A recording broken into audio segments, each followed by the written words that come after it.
Sahabat Oase Rohani Katolik yang terkasih, apa kabar? Semoga semua dalam keadaan sehat, bahagia, serta damai sejahtera. Nasi goreng gerobak enak rasanya, ciri khas makanan Indonesia. Tuhan Yesus datang dengan kemuliaannya memberkati semua manusia. Senang sekali saya Margaret Indriana dapat kembali menemani sahabat dalam acara kita Oase Rohani Katolik. Hari ini adalah pekan pertama Prapaskah. Sebagaimana mata seorang hamba tertuju kepada tuannya, demikian pula mata kita terarah kepada Allah agar Ia mengasihani kita. Sayangilah kami ya Tuhan, sayangilah kami. Hadir bersama saya, Romo Diosesan Stefanus Hari Yudanto, akrab disapa Romo Hari. Selamat datang Romo Hari, apa kabar? Iya, Ibu Margaret dan sahabat Oase Rohani yang terkasih.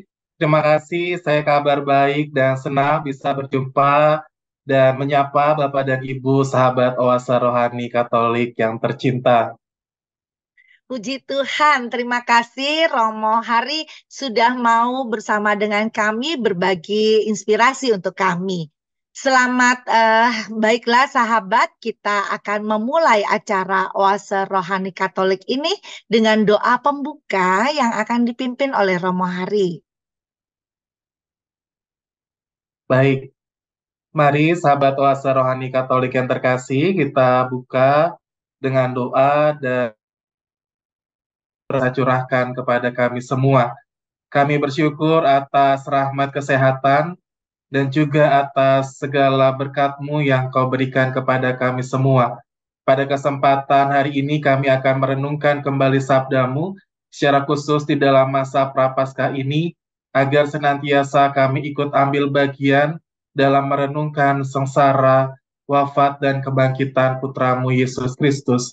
Dan semoga kami semakin peduli kepada sesama, dan kami pun juga dituntun untuk menggapai kekudusan lewat tugas perutusan yang Engkau percayakan kepada kami semua.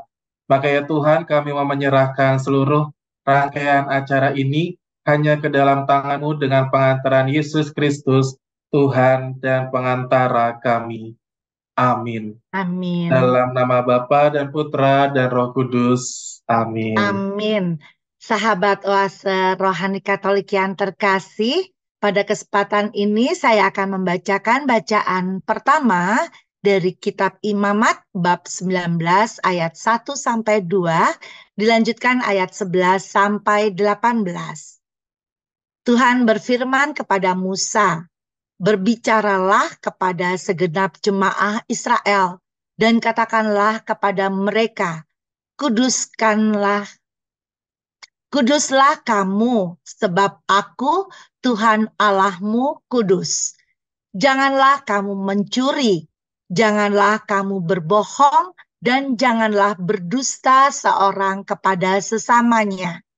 Janganlah kamu bersumpah dusta demi namaku, supaya engkau jangan melanggar kekudusan nama Allahmu. Akulah Tuhan. Janganlah engkau memeras sesamamu manusia, dan janganlah merampas. Janganlah kau tahan upah seorang pekerja harian sampai besok harinya. Janganlah kau kutuki orang tuli, dan di depan orang buta janganlah kau taruh batu sandungan. Engkau harus takut akan Allahmu. Akulah Tuhan. Janganlah kamu berbuat curang dalam peradilan, janganlah membela orang kecil secara tidak wajar, dan janganlah engkau terpengaruh oleh orang-orang besar. Tetapi engkau harus mengadili sesamamu dengan kebenaran. Janganlah engkau pergi kian kemari menyebarkan fitnah di antara orang-orang sebangsamu. Janganlah engkau mengancam hidup sesamamu manusia. Akulah Tuhan. Janganlah engkau membenci saudaramu di dalam hati, tetapi engkau harus berterus terang menegur sesamamu, dan janganlah engkau mendatangkan dosa kepada dirimu karena dia.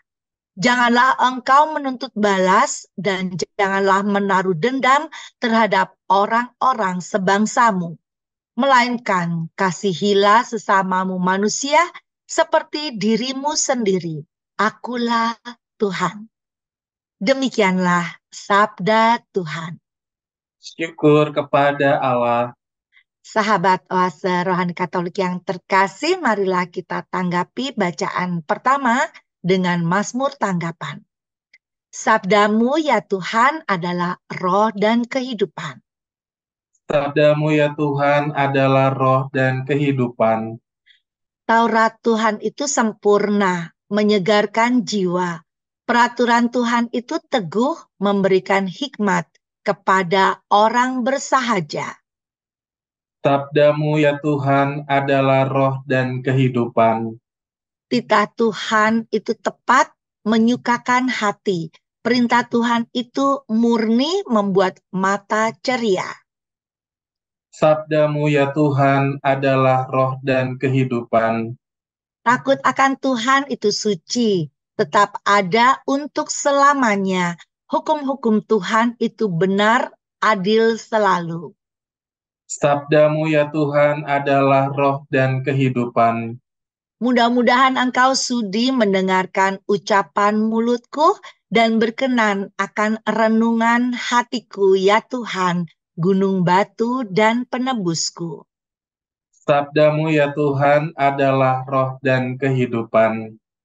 Sahabat Oase Rohani Katolik yang terkasih, marilah kita menyiapkan hati dan pikiran kita untuk mendengarkan bacaan Injil yang akan disampaikan oleh Romo hari.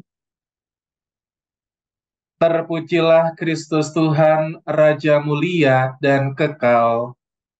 Terpujilah Kristus Tuhan, Raja mulia dan kekal. Waktu ini adalah waktu perkenanan, hari ini adalah hari penyelamatan. Terpujilah Kristus Tuhan, Raja mulia dan kekal.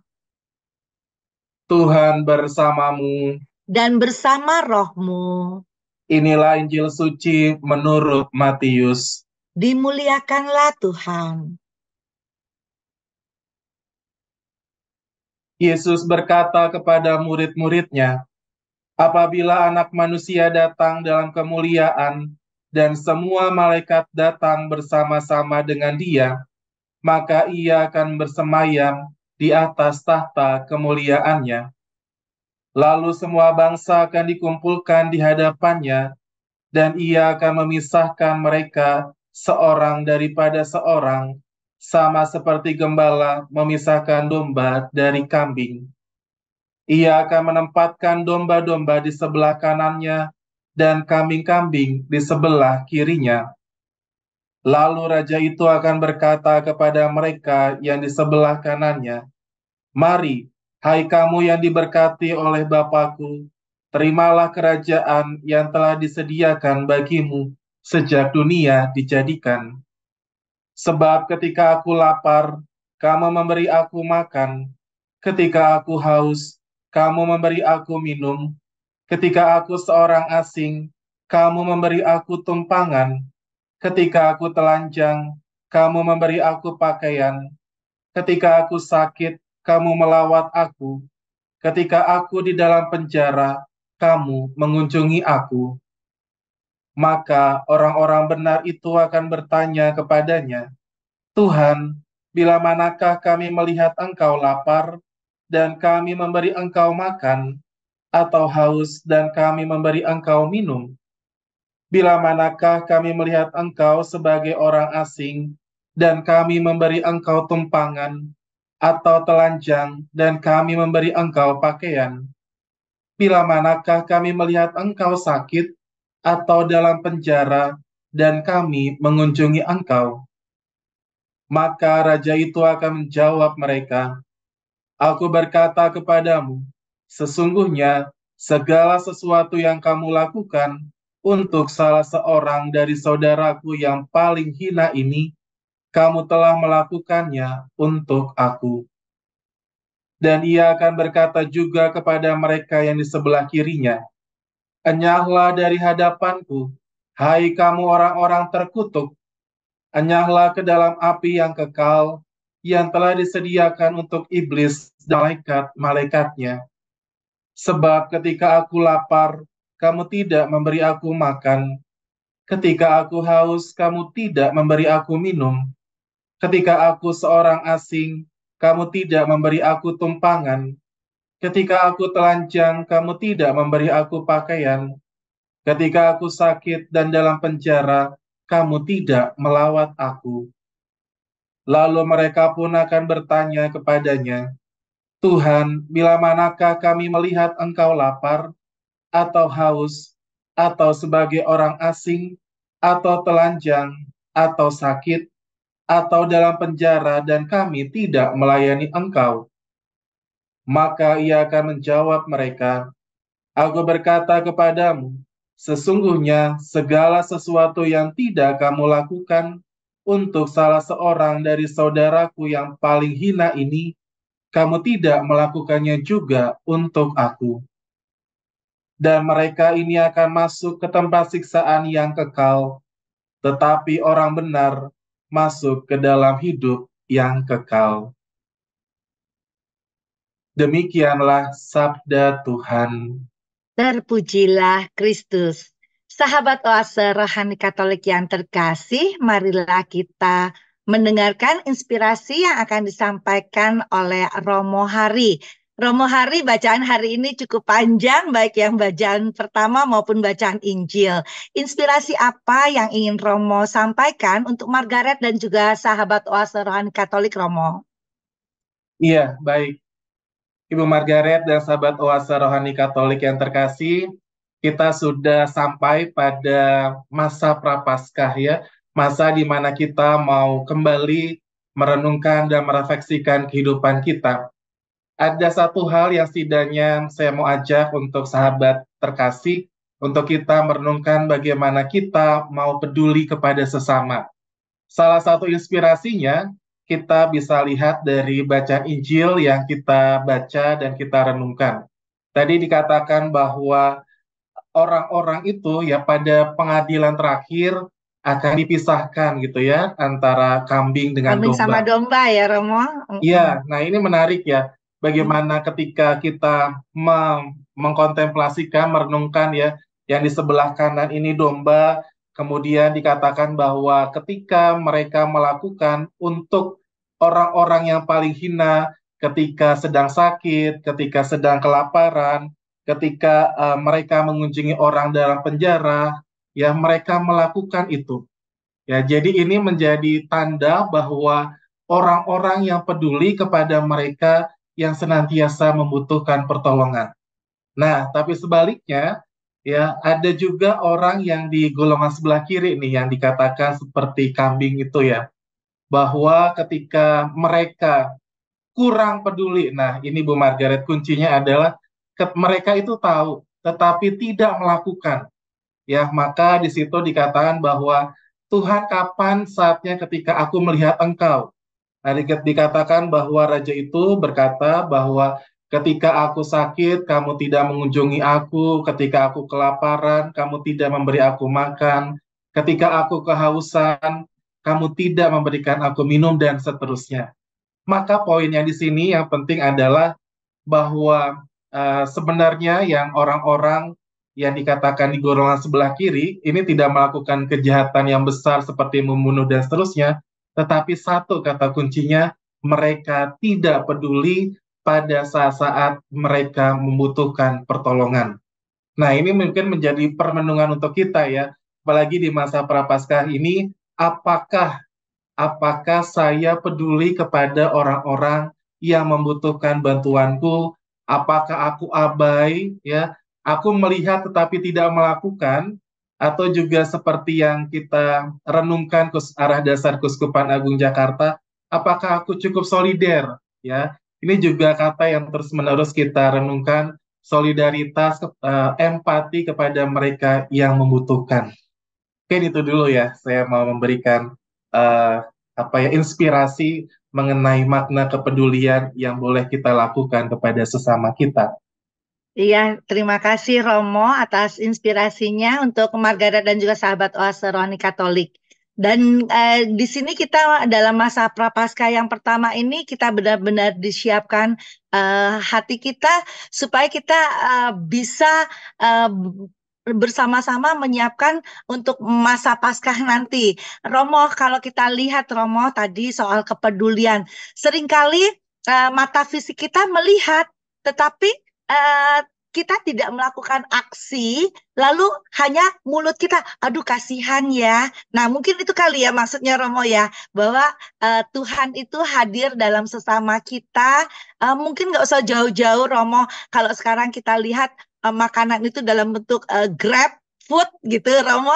Nah, maaf menyebut nama nama ini. Nah, dalam hal itu terkadang mungkin yang membawakan makanan ke kita itu dia juga sungguh-sungguh lapar. Mungkin tidak ada salahnya bila mana kita juga dari misalnya kita beli 2 pesanan, 2 porsi, kita beli 3 porsi, satu untuk orang yang membawakan. Mungkin semacam itu Romo dalam hal konkret tadi dikatakan solider terhadap orang lain yang bisa kita tiru kali ya Romo ya. Iya, iya betul ya Bu Margaret ya. Nah, bagi saya tadi seperti yang kata Bu Margaret sebutkan itu penting yang soal aksi ya. Nah, kita juga diajak untuk merenungkan namanya masa APP ya, Aksi Puasa Pembangunan. Bangunan. Nah, maka saya itu juga mau masuk ketika nanti Bapak dan Ibu merenungkan bersama di lingkungan gitu ya, dari bahan-bahan yang sudah disiapkan oleh Kuskupan Agung Jakarta. Kata aksi sendiri itu kan berarti tindakan nyata, tindakan konkret. Ya, biasanya dalam permenungan kita diajak untuk apa yang akan kita lakukan setelah ini, ya. Maka itu menjadi gerakan kita, gerakan Kuskupan Agung Jakarta atau di keluarga atau di lingkungan. Tadi mungkin yang sudah dikatakan oleh Bu Margaret misalnya berbagi tadi ya, berbagi makanan. Atau bisa juga lingkungan ketika mau bergerak kunjungan gitu ya, mungkin ke panti asuhan atau tempat-tempat lain di mana mereka yang membutuhkan. Atau pengalaman saya ketika waktu itu saya pelayanan di penjara. Maka persis seperti yang sabda Tuhan hari ini kita dengarkan, bagaimana mengunjungi saudari-saudara kita yang ada di penjara. Wah, itu rasanya luar biasa ya. Pasti mereka kangen sekali, merasa mereka diperhatikan, dikunjungi, dan itu menjadi tanda bahwa kita mau ikut ambil bagian, terutama dari karya kepedulian sebagaimana yang kita renungkan hari ini. Maka ketika aksi nyata itu bisa kita lakukan, maka ya kita masuk tuh di golongan orang-orang yang sebelah kanan ya. Ketika kita lihat mereka yang sakit, kita mengunjungi. Ketika kita melihat mereka yang lapar, kita memberikan mereka makan dan seterusnya.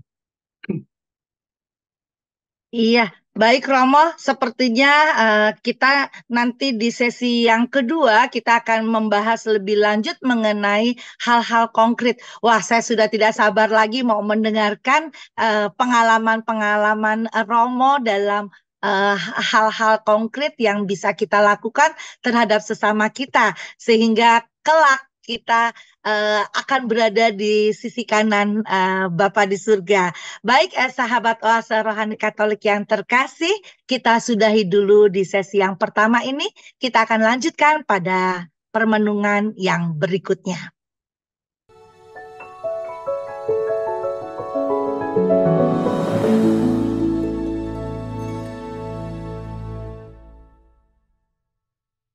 Sahabat Oase Rohani Katolik yang terkasih, masih bersama kami Romo Hari dan Margaret. Bagi Anda yang ingin menyampaikan pertanyaan, dapat mengirimkannya ke alamat email orkkaj2021@gmail.com atau melalui HP 0881 0251 33438. Baiklah, sahabat Oase Rohani Katolik yang terkasih, kita lanjutkan sesi permenungan kita. Romo Hari, tadi kita udah seru di sesi yang pertama. Ada hal yang apa namanya membuat saya tertarik untuk bertanya dengan Romo perihal bacaan pertama Romo. dari kitab Imamat, di mana pada ayat yang pertama Tuhan berfirman kepada Musa, berbicaralah kepada segenap jemaah Israel dan katakanlah kepada mereka, kuduslah kamu sebab aku Tuhan Allahmu kudus. Mengapa demikian, Romo, soal hal kekudusan ini, Romo? Baik, terima kasih Bu Margaret dan sahabat Oase Rohani Katolik yang terkasih. Kalau kita membaca dan mencermati bacaan pertama dari kitab Imamat, ada salah satu inspirasi yang mau kita renungkan. Ketika dikatakan di situ, kuduslah kamu sebab aku Tuhan Allahmu kudus. Yang namanya hidup kudus itu bukan hanya monopoli untuk milik imam, biarawan, biarawati gitu ya. Tetapi untuk semua umat beriman, kita diajak untuk hidup kudus. Nah, bagaimana caranya untuk hidup kudus? Ya, artinya kita bisa hidup sekarang di dunia ini dengan segala tugas perutusan yang Tuhan percayakan kepada kita. Maka ketika kita melakukan dengan penuh kesetiaan, dengan penuh sukacita, itu menjadi salah satu hal untuk kita diajak menuju kekudusan. Nah, salah satu pengalaman saya, karena saya mendampingi mahasiswa di kampus di Unikat Maja ini, dengan tugas perutusan sebagai seorang mahasiswa untuk belajar, awalnya mahasiswa ini itu nilai IPK-nya 1,4 ya. Bisa Wow, dibayangkan, ya iya. Bu Margaret ya, Hmm. mungkin adaptasi, kemudian bagaimana ia dari daerah datang ke Jakarta gitu ya. Nah, singkat cerita bahwa mahasiswa ini lulus dan datang kepada saya bercerita, Romo, terima kasih kalau saya sekarang sudah lulus dan IPK saya 3,4. Bagi saya, ini salah satu tanda menuju kekudusan dengan kesetiaan dan ketekunan dalam belajar. Karena memang tugasnya dia sebagai mahasiswa, ya berinteraksi dengan dosen, terus bergumul dengan teks-teks buku dan lain sebagainya. Tetapi ketika di situ dilakukan dengan penuh kesetiaan, ketekunan, dan dia mampu melewati tadi ya aneka tantangan dan kesulitan, saya rasa ini salah satu wujud dari kekudusan dia hidup di dunia ini. Maka ini juga bisa menjadi permenungan bagi kita. Misalnya Bapak dan Ibu sebagai seorang ibu rumah tangga gitu ya, misalnya Bu Margaret, ketika masak pagi-pagi gitu ya, menyiapkan sarapan untuk keluarga, untuk suami, untuk anak-anak, bangun harus subuh-subuh, jam 4 subuh gitu ya. Itu bagi saya tanda kekudusan di dalam dunia ketika mau mencintai keluarga lewat misalnya memasak gitu ya, atau seorang suami ya untuk Mencari nafkah. mencari nafkah gitu ya, ya dengan penuh kesetiaan banting tulang gitu ya. Terus kemudian datang gitu ya habis pulang kerja, kemudian bercengkrama, ngobrol, sharing dengan anak-anak. Bagi saya itu juga tanda kekudusan dalam dunia ini. Iya, terima kasih Romo yang sudah menguatkan Margaret dan juga sahabat Oase Rohani Katolik yang terkasih. Dan di sini Romo memberikan penekanan bahwa marilah kita memperoleh kekudusan dengan eh, masing-masing profesi kita. Sebagai ibu rumah tangga, sebagai mahasiswa, sebagai apa namanya pelajar, ataupun juga tadi kepala keluarga dan seterusnya. Bahkan juga mungkin Romo sebagai imam ya, yang notabene sama-sama dengan fungsinya, maka kita bagaimana ke arah kekudusan yang tadi, walaupun si mahasiswa yang tadi dapat 1,4 itu sesuatu yang luar biasa, tapi ternyata dia bisa melewati kehidupannya sehingga dia mencapai 3 lebih, dan itu suatu perjuangan yang luar biasa. Bahkan kalau kita lihat ya tadi Romo, kita mungkin eh, berusaha kudus seperti Tuhan yang waktu pada saat Tuhan sengsara di kayu salib, beliau Tuhan Yesus sampai pernah menyerahkan diri sepenuhnya pada Allah agar cawan ini bisa berlalu daripadanya. Tetapi karena Tuhan taat dan setia kepada kehendak Bapa di surga, maka Tuhan Yesus mau menjalaninya. Seperti kita semua berusaha menjadi sesuatu yang lebih baik ya Romo, terutama juga di dalam masa Prapaskah ini kita bisa menyiapkan diri kita supaya kita semakin dimurnikan dan dikuduskan. Nah, Romo, kalau tadi bicara tentang bacaan pertama, tentang hal kekudusan, lalu tadi Romo juga sudah menyinggung tentang bacaan Injil. Nah, lalu apa benang merah dari keduanya, Romo? Sehingga kita setelah dapat permenuhan dari Romo, kita dapat meresapkannya dalam kehidupan kita sehari-hari, Romo. Iya, baik, terima kasih. Bagi saya ini salah satu hal yang menjembatani antara bacaan pertama dan bacaan Injil sebenarnya adalah sikap hati kita ya. Ketika kita tadi ya mau diajak untuk menuju kekudusan hidup, kesucian hidup, ataupun juga kita diajak untuk peduli, maka memang pertanyaan mendalam atau refleksi kita adalah apakah kita mau bertransformasi, apakah kita mau melakukan tindakan nyata. Nah, ini yang menjadi pergulatan batin tentu masing-masing orang. Dan saya kira yang namanya kesempatan itu kan selalu ada ya. Ketika mungkin ada orang yang membutuhkan, atau mungkin ketika dalam tugas perutusan kita itu mau membantu sesama gitu ya. Tapi terkadang kita kan suka ya dalam dalam hati kita kayaknya aku masih belum ada waktu deh gitu ya. Atau mungkin kayaknya belum sekarang ya gitu ya. Jadi ini mungkin lakukan tindakan nyata tadi dengan hal-hal yang mau kita lakukan dalam kehidupan kita. Maka Bapak dan Ibu, sahabat Oase Rohani Katolik yang terkasih, bagi saya kata kuncinya adalah kita mau bertransformasi, kita mau berubah. Maka kan masa pertobatan, masa prapaskah, itu kan kita diajak untuk melihat pertama ya, merefleksikan ke dalam bagaimana hidupku selama ini, dan kemudian aku mau mengubah, memperbaiki. Ya, ketika aku tadi ya melihat ada orang yang kelaparan, ketika aku melihat ada orang yang kekurangan, ketika aku mau belajar untuk hidup kudus, dan disitulah pelan-pelan hari demi hari aku semakin memperbaiki kualitas kehidupanku dan sungguh-sungguh hidupku itu bisa berkenan di hadapan Allah. Iya, terima kasih Romo. Kalau dari bacaan Injil hari ini dibedakan antara domba dan kambing. Nah, dalam tadi Romo mengatakan mengenai transformasi, saya jadi ingat mengenai transformasi dari ulat menjadi kupu-kupu. Itu juga tidak mudah karena akan melewati masa menjadi kepompong yang notabene aduh nggak akan dilihat orang jelek buruk rupa dan seterusnya, tetapi karena proses transformasi itu berjalan dengan baik maka akan berubah menjadi kupu-kupu yang indah yang dilihat orang dan juga banyak bermanfaat untuk penyerbukan tanaman dan harapannya setiap kita itu bisa bertransformasi untuk ke arah yang lebih baik. Romo, tadi aku tertarik dengan pembahasan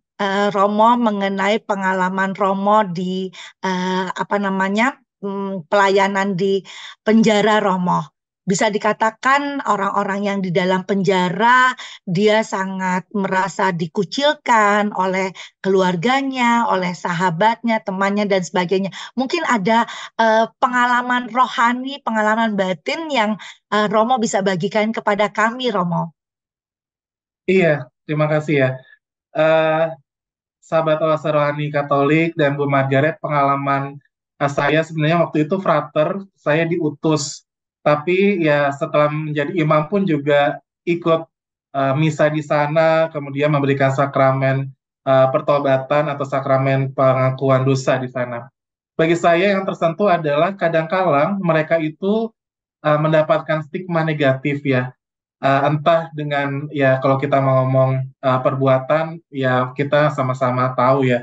Tetapi bagi saya yang penting adalah ketika mereka di dalam warga binaan di dalam rumah tahanan itu, mereka itu yang saya lihat justru sangat mau untuk memperdalam iman. Itu ada beberapa rekan yang di dalam itu bahkan bisa sampai baca kitab suci dari awal sampai akhir. Wah, terus udah gitu Romo, mungkin saya kalau di luar sana mungkin saya nggak bisa tekun baca gitu ya, ini sampai selesai dibaca semua. Kemudian bagaimana ia memperlihatkan sikapnya ketika bantu dalam perayaan Ekaristi gitu ya. Terus waktu itu saya baru pertama perdana tablo. Jadi waktu pas Pekan Suci itu tablo yang dimainkan oleh teman-teman yang ada di dalam penjara. Bisa dibayangkan suasana batinnya gitu ya. Ya mereka latihan dengan antusias, kemudian kami mencari apa sih namanya seragam ataupun juga pakaian gitu ya yang memang ya sederhana gitu. Tetapi saya melihat justru mereka mampu memerankan itu dan mereka penuh dengan sukacita untuk bisa menghayati dari peran masing-masing. Nah, saya rasa itu menjadi bagian dari setidaknya pengalaman hidup saya. Ketika mereka pun sharing gitu ya, mereka merasa bahwa bagaimana mereka ditinggalkan keluarga, kadang mereka untuk Romo saya tidak pernah ada yang mengunjungi semenjak saya ada di dalam. Kemudian saya itu menjadi gelisah, menjadi sulit untuk tidur ataupun juga hal-hal yang kadang mereka juga pikirkan gitu ya. Nah itulah pergulatan batin yang kalau saya nggak ke sana itu saya nggak tahu situasi di mana rekan-rekan di dalam penjara. Tetapi Bapak dan Ibu saya yakin bahwa ketika kita mau berani ya, awalnya juga saya takut gitu ya, itu nanti gimana di dalam penjara, nanti ketemu orang-orang yang seperti apa gitu ya. Terus penuh dengan banyak pertanyaan gitu ya. Tapi ketika sudah menjalaninya, bahkan itu menjadi berkat buat saya ketika mereka bersharing, justru saya belajar dari mereka. Ya saya banyak belajar dari pengalaman hidup yang sudah teman-teman bagikan ketika ada di dalam penjara itu. Ya, Romo, kalau dari sharing Romo bahwa pertobatan yang sejati itu benar-benar terlihat dari kehidupan mereka yang notabene merasa dikucilkan, tetapi Tuhan mau membentuk setiap umatnya agar dapat memurnikan dan menyucikan diri. Setiap orang pasti punya cerita rohani masing-masing dan tentunya kita berharap di masa Prapaskah ini kita bisa menyiapkan hati kita untuk merasakan kehadiran Tuhan dalam kehidupan kita. Baiklah, sahabat Oase Rohani Katolik yang terkasih, demikianlah perbincangan kita pada hari ini dan kita mohon doa penutup dan berkat dari Romo Hari. Sahabat Oase Rohani Katolik yang terkasih dan Bu Margaret, mari kita bersatu dalam doa. Dalam nama Bapa dan Putra dan Roh Kudus, amin. Amin. Bapa yang makasih, kami bersyukur karena kami boleh merenungkan sabdamu, di mana kami diajak untuk semakin hari menjadi semakin kudus di hadapanmu, dengan segala tugas perutusan yang kau percayakan kepada kami semua. Kami juga diajak untuk semakin peduli kepada sesama, terutama mereka yang lapar, yang haus, yang hidup di dalam kekurangan dan butuh bantuan dan pertolongan kami. Tuhan, ampunilah kami apabila kami masih seringkali kurang peka, kurang peduli kepada sesama kami. Tetapi hari ini kami Engkau ingatkan untuk kami boleh bertindak di dalam wujud nyata, dalam tindakan konkret sehari-hari, terutama di dalam masa aksi puasa pembangunan, masa pertobatan di masa Prapaskah ini. Kami juga mohon berkat-Mu untuk keluarga-keluarga kami dimanapun mereka berada, agar Engkau senantiasa memberkati kami semua, dan Engkau juga mampukan di dalam kehidupan, juga di dalam tugas-tugas pekerjaan dan pelayanan kami. Sekarang kami ingin mohon berkat dari-Mu. Tuhan bersamamu, dan bersama rohmu. semoga saudari dan saudara terkasih dalam setiap pekerjaan, pelayanan, dan tugas-tugas perutusan yang Tuhan berikan kepada kita senantiasa dibimbing, dilindungi, dan diberkati oleh berkat Allah yang Maha Kuasa, dalam nama Bapa dan Putra dan Roh Kudus. Amin. Amin. Terima kasih kepada Romo Hari yang sudah memberikan inspirasi dan juga pengalaman-pengalaman rohani yang berguna untuk kita semua agar kita dapat mempersiapkan masa Prapaskah ini untuk lebih baik lagi dan memurnikan diri kita. Dan sahabat Oase Rohani Katolik yang terkasih, semoga apa yang sudah disampaikan dalam materi hari ini dapat berguna dalam kehidupan kita sehari-hari. Kita semakin solider terhadap sesama kita dan juga kita coba mengikuti apa yang dianjurkan oleh Kuskupan Agung Jakarta, lebih solidaritas dan juga subsidiaritas kepada sesama kita. Sahabat Oase Rohani Katolik yang terkasih, Romo Diosesan Stefanus Hari Yudanto dan Margaret Indriana mohon undur diri, dan kabar sukacita yang sudah kita dapatkan hari ini dapat kita bagikan dan wartakan kepada sesama kita dalam tingkah laku dan perbuatan kita. Melihat pemandangan alam di halaman, memetik buah letakkan di atas kain. Tuhan mengasihi kita hingga akhir zaman, maka marilah kita mengasihi satu sama lain. Salam damai, Tuhan memberkati.